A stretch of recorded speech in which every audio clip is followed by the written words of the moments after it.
dear fellows, Assalamu alaikum. On the evening of the Defence Day of Pakistan, 6 September 1965, the Defence Day of Pakistan reminded us of the spirit and the valor of the Pakistan Armed Forces and the nation by which they thwarted the evil design of the enemy on this day.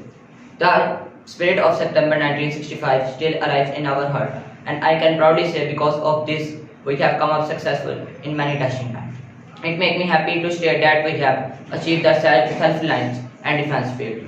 Let's today make a resolve afresh that while keeping alive in our heart the spirit of September 1965, we can play our role in safeguarding the sovereignty, security and prosperity of our country. Pakistan Zindabad, Aap Fauj Zindabad. Dear students, please subscribe our channel, press the bell icon, like, share and comment the video. Thank you very much.